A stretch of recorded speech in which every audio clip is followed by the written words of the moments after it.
mofinaina isan'andro atolotry ny mpitandrina rakotina valina maoly.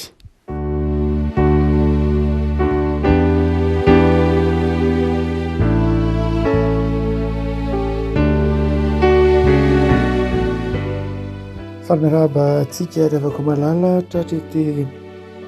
talata 30 volana jolay ity. Ny mofinaina voalahatra ho antsika dia ny taratasy nosoratan'i Paoly ho an'ny Kolosianina. Kolosianina 2:2, Kolosianina 2:2 ka hatramin'ny 7 amin'ny anaran'i Jesosy. Ary izany no lazaiko fandrao hisy ampahadisevitra anareo amin'ny teny. Toa marina fa na dia tsy manatrika anareo amin'ny nofo aza dia manatrika anareo ihany amin'ny fanahy, ka mifaly sy mijery ny filaminanareo sy ny fiovan'ny finoanareo an'i Kristy. Koa tahaka nandraisinareo an'i Kristy Jesosy Tompo dia mandehana ao aminy arak'izany koa,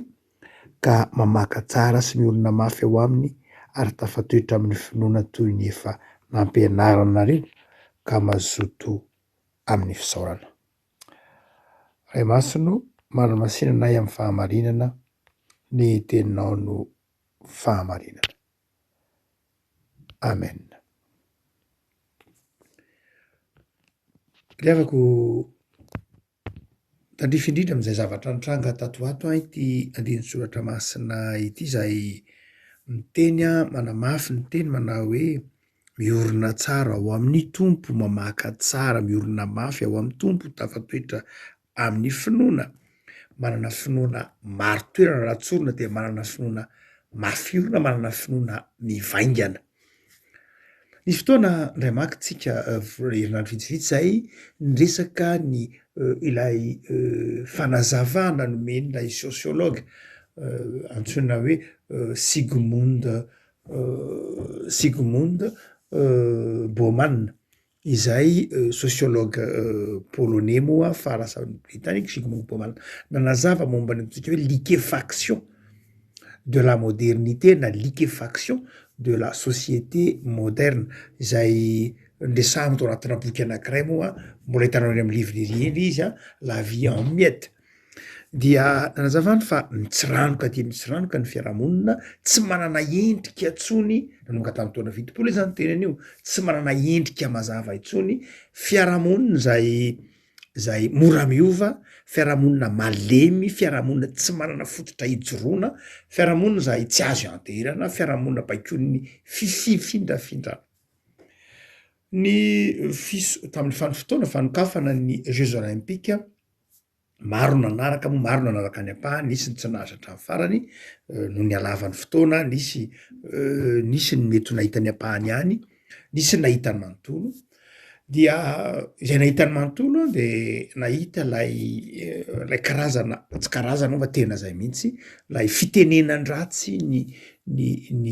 sakramenta ny Eucharistie. Na ahoana dia marina fa nafenina tao ambadiky ny antsoina hoe ara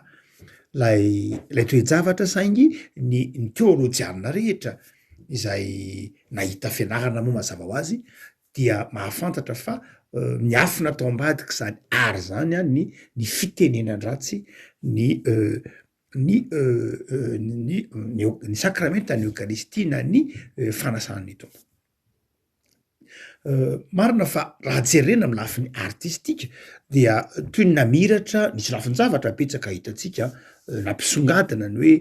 ilay zavatra nitranga, nampamiratra ny zavatra nafinaritra mazava ho azy. Fa raha toa ka nijery lay amin'ny ankapobeny ianao dia isany ataontsika hoe nampitondra henatra ny Frantsa, na inona lazaina dia nampitondra henatra ny Frantsa ny fanokafana ny Jeux olympiques, fanokafana ny lalao olympique izay nitranga tany Paris tamin'ny fotoanandro iny, tamin'ny 20 jolay teo iny. Ity ataontsika hoe lalao olympique ity dia tsy voatraniny akory mazava ho azy, tsy de tena mitovy, marina fa misy lalao iraisam-pirenena betsaka fanao eto ambonin'ny tany fa tsy hoe iny ihany akory, misy mibetsaka ny football sy ny tahaka zany, misy tsy reny ihany. Fa isan'izay ataontsika hoe matetika iarana scandale na iarana fahatafitonana na iarana krizy ity ataontsika hoe lalao olympique ity, ary manomboka mieritreritra ny olona manomboka mieritreritra manao hoe ilaina ve nanohizana an'izy ity e no ny antony maro samy hafa satria raha eniny zavatra ny tranga tany frantsy reny a dia manamaloka mihitsy a tsy ny hoe ny frantsay ihany ny toetsaina frantsay sanatria mivafa tsy hoe mitsarytsika fa tena miteny tonga miteny nytolo hoe milaza nefa samy niarana hita nanamaloka tia ny fanambarana reo mpitondra vavahana maro indrindra moa ny katolika satria tany katolika frantsa dia nanamarika zany hoe maninona no dia atao amina fomba fitantarana fahavetavetana satria zay mihitsy ny sarina seo teo ohatry hoe isan'ireo maromaro io ny lalao olympique de betsaka nefa teo amin'ny tantara ny lalao olympique ny zavatra maloka tahaka reny nisy fotoana nisy finoan'olona tao anatin'ny tamin'ny taona roa amby fitopolo sy sivinjato sy arivo an'izay mahafantatra ny tantara dia ny lalao olympique natao tany Munich niditra ankery ny palestiniana naka takalinaina ary dia nisy atleta raiky ambin'ny folo maty nisy mpitandro filaninana maty akoatra ny fahafatesan'ireo baka ny takalinaina tany Munich io taona enina roa amby fitopolo zay zokojoko de mahatadidiny tany satria mbola voainga ny zandrahoarina amin'ny taonan'ny olon-dehibe ny taona enina amby fitopolo tany Montréal zay mbola scandale ihany koa tamin'ny corruption ny stady tsy vita be dehibe zahatra ny tranga sy ny sisa rehetra be dehibe ny azo tantaraina an'izay mahatadidy ataontsika hoe nanontany tany Tokyo faty antoka tsy hita navanavana Chine fa Chine Pékin farany teo fatatsika faty antoka tsy hita navanavana tany ny vola tamin'ny nanaovana ny Jeux olympiques ny lalao olympique ny tany Chine any amin'ny ataontsika hoe vola nandaniana hatrany amin'ny telopolo tapitrisa telopolo miliara ary euro any hoany ny faty antoka raha ohatra ka roa amby telopolo miliara euro ny faty antoka tamin'ny Chine ny vola lany tamin'iny ary neny frantsa io de vao mainka hitatsika fa resabe mihitsy fa faty antoka tsy hita navanavana na nanadiovana fotsiny ny ranony lasaina ary nandaniana efa 1 miliara na euro mahery nanadiovana fotsiny ny ranony lasaina ny resaka corruption be dehibe ao ambadik'ilay hitatsika an-gazety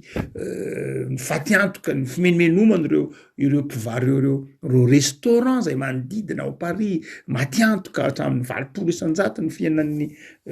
mpisakafo ao aminy faty antoka be ary tsy voa io ihany fa ny ray mandeha teo tantarantsika hoe lalao olympique ny hoe nahazo tombo lalao olympique de zay natao tany Los Angeles tamin'ny taona 420 sy 700 ny amerikanina moa efa zatra an'io satria ny amerikanina de zao ny sponsor nataony antoka tsy ny volam-bahoaka tahak'izay nataon'ny frantsay ankehitriny no nentina nanana ny lalao olympique satria ny frantsay de ny volam-bahoaka ny volany contribuable nalainy inona laina any hoe ny hetra sy ny takizany nalaina napana hoentina mananteraka ny lalao olympique fa ny amerikanina tamin'ny taona 420 dia sponsor inona no ary dia nahazo tombony ny ohatra hatrany amin'ny 90 isan-jato 90 amby zato isan-jato ny tanàna Los Angeles tamin'ny fotoanandro ozy manao hoe tsy mitsahatra ny misy olana ity lalao olympique ty inona ny antony ara-pitantanana ve betsaka ny mefanantsivany tena antony ara-pitantanana le izy satria matetika faty antoka korotana ary nyrera de mitemana hoe nahoana dia mety efa miena ny olona ny firenena mety mandray an'ilay lalao olympique mihena atao hoe tany amin'ny taona 4 de folo mahery no firenena tiandray lay lalao olympique tanàna moa no mandray azy fa tsy de firenena loatra tanàna folo mahery aty amin'ny taona farany teo taona 420 dia iambory tsy nentina andray tsony satria niataka ny olona ambory ny tokony nanolo tena andray azy Budapest nanolo tena andray azy sy ny firenena sy ny tanàna maro samihafa no saika andray ity Rome koa saika mbola andray an'io 420 saingy niataka daholo ny tamin'ny fotoana farany dia i Paris nandray azy Paris rery sisa no hany afaka nandray an'io 420 ary ny 7 sy 20 sy ny 2 amby 3 sy 4 de tanàna ray avy sisa no sanandray fa tsy mahaliana ny olona intsony no lay faty antoka no lay halehibe ny lay lalao satria be loatra ny volalaniana be loatra ny fotodrafitrasa tsy maintsy ahorona fandaninana de amin'ny zavatra ohatran'ireny fotsiny ary dia be dehibe any nisy nanao référendum mihitsy eo raisina sa tsy raisina dia hitatsika fa mamperitreritra ny hoe fa nahoana ao anatin'izany inona no ambadika ilay toe-javatra rehefa tena jerena amin'ny lafiny ara-panahy tsy jerena amin'ny lafy azo jerena amin'ny lafiny maro io hoe maninona ny dia ohatran'izao foana ny matetika misy zavatra tsy milamina matetika ny antony dia mamperitreritra mihitsy mamperitreritra tsika tsy hoe minomino foana zanatry ny vava réforme tsika miezaka manazavazavatra amin'ny lafiny ataontsika hoe saina mazava hoe ahoany tsy fitantanana ao ny mety olana amin'ny fitantanana ao ny olana am'le hoe vitsy ny tanàna afaka manana fotodrafitrasa andraisana sy ny sisa rehetra fa mamperitreritra lay fototra iorenany lay jeux olympique na lay olympique mihitsy no mamperitreritra atsika nisy tokony adonona de izao ny fototra ny orenana io any amantontsika hoe taonjato fahavalo alohan'ny Kristy dia lalao natao any jeus lay andriamanitry ny grika lay sampy grika zany izay nanjara natao hoe Jupiter izy aty amin'ny romanina fa jeus izy any amin'ny grika dia nandritry ny taonjato maro natao isaky nefa taona io any amin'ny taonjato fahavalo alohan'ny Kristy mandrapatonga aty amin'ny taonjato fahaefatra aty raha marimarina kokoa aty amin'ny taona 347 aty amin'ny andron'ny Théodose vao nifoanana io zany ela be zany taonjato fahaefatra alohan'ny Kristy taonjato fahavalo alohan'ny Kristy mandrapatonga taonjato fahaefatra aty oenan'ny Kristy dia natao foana io lalao io ary lalao dia lalao natao ampona ampifaliana andriamanitra sampy andriamanitra ny sampy tsy mahagaga raha ohatra ka nifoanan'ny Théodose le izy tsy tokony adonona fa aty amin'izany taona taonjato fahaefatra zany tsika de efa tonga kristiana ny amperora efa tonga kristiana zany ny amperora tsy tokony adonona zany efa tonga kristiana ny amperora ka nandrava ity ataontsika hoe lalao olympique izay efa niaina nandritra ny taona maro tany grika ity mamperitreritra ny hoe nahoana no lalao inona ny antony najanonany Théodose premier Théodose voalohany ny lalao olympique kanefa nitohizantsika indray aty amin'ny taona 1970 aty amin'ny andro nylay frantsay nitsoina hoe Pierre de Coubertin mazava ny antony nanajanona lalao olympique tamin'ny satria hotsika hoe izy io any dia fanompontsampy mazava ho azy fanomponany jeus tamin'ny androny Théodose premier vao lasa tena fivavaha-panjakana ny fivavahana kristianina tamin'ny tsy tokony atonontsika eo amin'ny tantaran'ny fiangonana fa ny fivavahana kristianina de nenjehina hatramin'ny andron'ny nahafatesan'i Jesoa nitsakanany tamin'ny maty de nenjehina fivavahana kristianina nenjehin'ny jiosy de aveo nenjehan'ny romanina mandrapatonga dia amin'ny taona 370 izay nivoahany lay lalàna antsoina hoe édit de Milan dia rehefa nivoaka io édit de Milan tamin'ny andron'ny Constantin lehibe dia nalalaka ny fivavahana fa tamin'ny andron'ny Constantin lehibe de tsy hoe tsy mbola tonga fivavaham-panjakana akory izy fa tonga nalalaka fotsiny zany hoe nanaraka niny tonga fivavahampanjaka fivavahan'ny amperora fa rehefa nitondra kosa Théodose premier dia izy indray zany io nanao hoe ny any fivavahana ekena eto amin'ny fanjakana dia ny fivavahana kristiana zay natsoina hoe tonga fivavaham-panjakana izy religion d'état no zany de zay fivavahana mifanohitra amin'ny fivavahana kristianina dia akatona sy ajanona de nakatona avokoa ny tempolotsampy rehetra nanera ny ampira romana ary tamin'ny andron'ny Théodose premier de mbola tokana raitsy ny vaky ny ampira romana no zany dia najanona ny jeux olympique na ny lalao olympique izay nakalazana ny jeux satria endrika fanompontsampy tena ny endrika mahafanompontsampy azy io mihitsy zany hoe ny lalao olympique zany raha jerena amin'ny lafiny ara-panahy tsika tsy mijery amin'ny lafiny fiasantsika teo antony zavatra hafa fa raha jerena tamin'ny lafiny ara-panahy ataovy hoe 10,000 taona lasa ve zany dia tena fanompontsampy tena fanompontsampy mihitsy ary no zay antony fanompontsampy zay no nanajanona ny Théodose Premias raha izay fa ny faharoa de zao ny lalao olympique de niteraka fisarahana satria nahamaika ny Théodose Premier tam'izany fotoana zany dia satria ny loza amy tatao tamin'ny fanjakana romanina ny fivakivakisana amin'ny andron'ny Théodose Premier noho zany aoriana reo moa de vakivaky mihitsy izy dia mba hahatonga lay fanjakana ho ray tsy mivaky dia tsy tiany Théodose Premier hizarazara koa ny fivavahana sy ny finoana ka dia nifoanany lalao olympique satria nampatahotra azy hiteraka fivakisana mahagaga de zao isaky ny mitranga raha jerena amy lafiny ataontsika hoe mety hoe hateretsaina ve zany fa mamperitreritra hoe nahoana isaky mitranga lalao olympique tahaka zao de misy zavatra fa hafa mitranga zao ifarany io de zao lalao olympique zay nieritreretana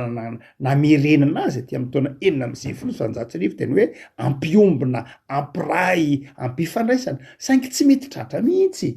fa farany teo zao de lasa niteraka division niteraka fisarahana indray izay fiandohan'ny taona izay hitantsika tamin'ny taona tamin'ny 1920 jolay teo dia niteraka fisarahan-tsaina indray miatry teo amy San Frantsay ary maika moa fa teo am'izao tontolo zao ny sary maloto naseho teo anatrihan'ny olona 4 miliara nijery ny fanokafana ny lalao olympique satria misy sarin'olona miboridana ary be de be ny firenena zay ohatra ny tany Maroka be de be ny firenena zay nanakatona ny fahitalavitra na hoe nanakona lay sary izay hitantsika hoe fitenenany ratsy ny Sainte Seine na ny sakramenta ny Eucharistie zay ny fandraisana fanasan'ny tompo iny teny fampietretana ihany zay resahantsika izay tena fampietretany amin'ny hoe eto Paulin de miteny hoe miorina mafy ao amin'ny tompo miorina amin'ny fampianarana hitantsika fa tsika manao hoe sarotra mihitsy am'izao andrenantsika zao ny manorina zavatra mafiorina satria le fiarahamonina misy atsika taratra zany le jeux olympique reny taratra zany le fanokafany reny fa miamitsiranoka le fiarahamonina ka lasa nany finoan'ny mpino azy de tadaviny zao tontolo zao ho atsiranoka miaraka aminy ka tsy mahatonga atsika ka mahatonga ny mpino tsy anana finoana ny vaingana sy maro toerana itsona mampiatrana aveo tsika teo lay na inona lay fianokafana lay ny apahana sanatria misy hoe zavatra tsara fa sanatria tsy hoe de mijery zavatra mihiba foana sika fa tena lasa nieritreritra ny hoe nahoana dia sary ohatran'ireny no fomba na inona de asaina de zao ny fototra niorenan'io de tsy tokony mahagaga satria fanompontsampy nina ny mirenana an'io hatram'izay tany am-piandohana voadio ve zay za tsy voadio efa voadio ve zay fanompontsampy tao anatin'izay sa tsy voadio de hitantsika fa voapirofo tamin'ny farany teo ny sary zay ataontsika hoe Sainte Seine naseho iny dia raha tsorina de fanompona any Bacchus na Dionysos zay rehetra nijery tonga ka nianatra antsony hoe mythologie na nanana farafakely ny kolotsaina ankapobeny momba ny finoanany Andriamanitra Grika de tonga de nahafantatra hoe fanompona any Dionysos fanompotsampy fanandratana any Dionysos fanandratana any Bacchus iny sa iny rehetra iny tsotra vo mijery an'le sary de efa hita hoe io eny lay olona miboridana Asdisa Philippe Catherine angamba anaran'ilay olona miboridana dia misakafo eo fanompona ny Dionysos iza moa Dionysos dia lay zanaky Zeus tamin'ny Semele vadiny Zeus moa tsy Semele akory fa Héra vadiny Zeus fa zanaka tsokosokony Semele sy Zeus i Dionysos ary raha tsora de zanaky ny fahalotom-pitondratena teo amin'ny mythologie grika dia nitompona tamin'ny alalan'ny Andriamanitra mandehandeha i Dionysos de Andriamanitra sampy mandehandeha tsy manana tena fonenana vie sauvage mandehandeha be zany Zeus Dionysos ary andriamanitry ny divay andriamanitry ny amamona zany andriamanitry ny fisotroana andriamanitra ny filalaovana, andriamanitra ny fahalotompo hitondratena. Zay mahatonga ny teny frantsay hoe bakanal avy amin'ny teny hoe bacus, tabatabana, korotana, fikomina. Zay ny ao ambadiky ny ataontsika hoe Dionysos. Ary dia izay sary zay mihitsy ny sary iny mihitsy raha ohatra ka sendra nijery lay horonatsary nataony Morgan Freeman ngamba ndray maka momba an'Andriamanitra ianao. Dia ndray maka Morgan Freeman nitsidika ilay mpilalatsara mihetsika amerikanina io, nitsidika ilay tany Rome, tsy Rome fa tany Italia, nitsidika ilay tanàna rakotry ny volcan nataony Vésuve. Volcan Vésuve dia nahita ilay fresque misy ny fanompona any Dionysos. De tena tsisy valaka fa iny mihitsy no tao tanàntsony hoe Pompéi. Dia misy tanàntsony hoe Pompéi zay rakotry ny tamin'ny poka zany ny volcan Vésuve. Dia rakotry tanàna hoe Pompéi. De teoriana no fongarin'ny olombelona le izy ditiny archéologue. De nahitana toeram-panomponany Dionysos tao amin'io tanàna amin'ny Pompéi io. Karazana secte kely tao zany lay trano kely io, trano lehibe moa fa tsy hoe trano kely. De nisy fresque atao, ka raha nijery an'le fresque ianao de iny mihitsy io naverina naseho tamin'io ataontsika hoe afanokafana ny Jeux olympiques io. Dika zany dia raha tsolona de zao tsy voadioan'ny olombelona, tsy nidiovina mihitsy lay Jeux olympiques, lay fanokafana fa toy ny famerenana ny fanompo-tsampy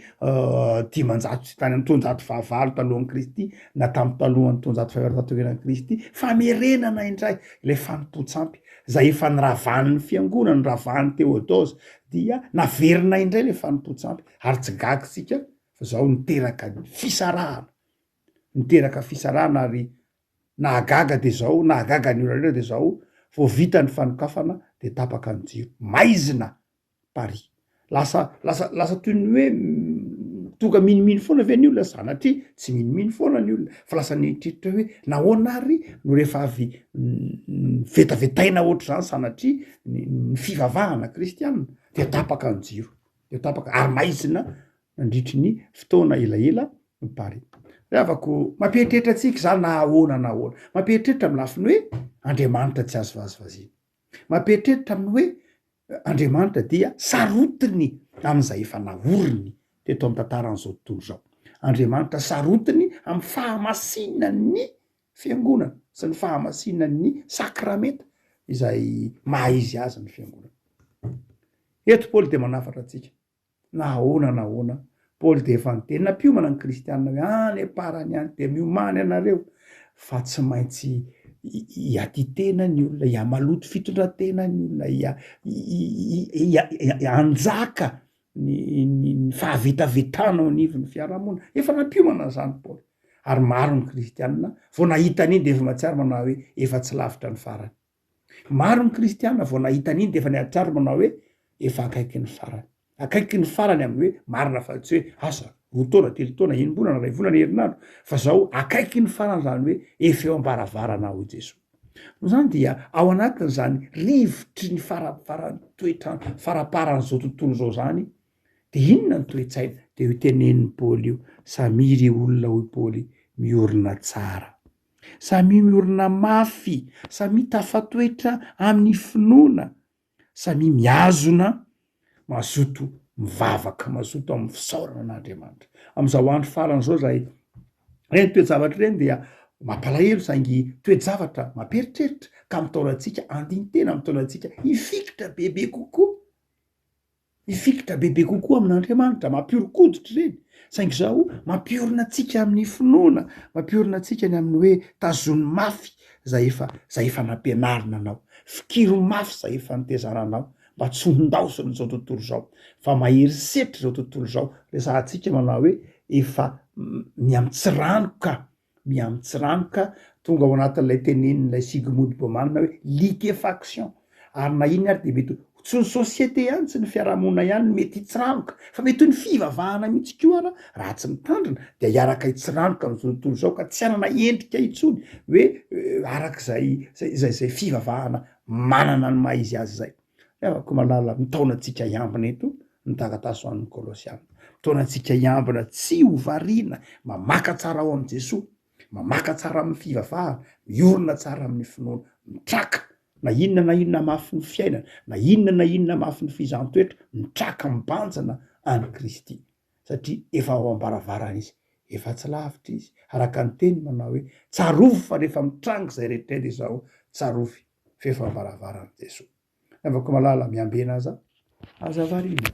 ny tompony anymeno fahazavan-tsaina ny tompony hitarika anao ary orona tsara amin'ny finoana ianao tsy ho kivy tsy ho ketraka tsy ho reraka ho tamana amin'ny fivavahana ary ho tian'Andriamanitra mihoatra amin'ny zavatra rehetra ndrany Jesosy Kristy zay efa nisolo sy nanadio antsika atao amin'ny azo fijalinany hitoetra betsaka ao am-pontsika ka tonga antsika hanoatra noho ny mpandresy amin'ny alalan'ilay tiantsika ivavakisika tompo am'izao anao zahay raha mijery ny zava-mitranga eran-tany mijery ny zava-mitranga de matsiaro ny teninao hoe efa eo ambaravarana ianao efa akaiky ny fotoana mampiomana anay ianao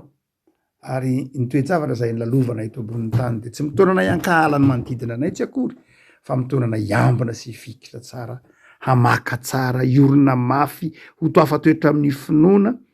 ary azoto amin'ny fisaorana sy ny fankalazana anao tompo mifona aminao zahay raha mitavozavoza mifona aminao raha tsy mahajoro ampaherezo ajoro vavolombelona am'izao andro sarotra zay hitsofan'ny fangatsiam-pony zao tontolo zao ataovy mitondra hafanany zahay ataovy mitondra fifaliany zahay miherim-po ajoro itory ny filazantsaranao raha ataovy manam-paharetana amin'ny fitoroina sy ny fijoriana ho vavolombelona jereo ny asanay jereo ny tokantranonay jereo ny fikelezana anay tompo fa am'izao herinandro fa manomboka zao ampaherezo zay ana fifaliana anana risy-po am'izay rehetra ataonay isanandro dia me fahasalamana sy heritanjaka jereo ny tanoranay jereo ny zanakay jereo ny tanindrazanay jereo ny fiangonanao ampaherezo afa hiatrika ny herisetran'izao tontolo zao izay manohitra ny fielezan'ny filazantsara dia ataovy mitoetra te-apony koa ny fahatokinanao Andriamanitra fa manan'Andriamanitra mpandresy zay manan'Andriamanitra velona ao am' Jesosy ka miorona mandrakariva ny finoanay de ta io ny fanolorantenanay ho masina sy ho mendrika mandrakariva anao Jesosy amen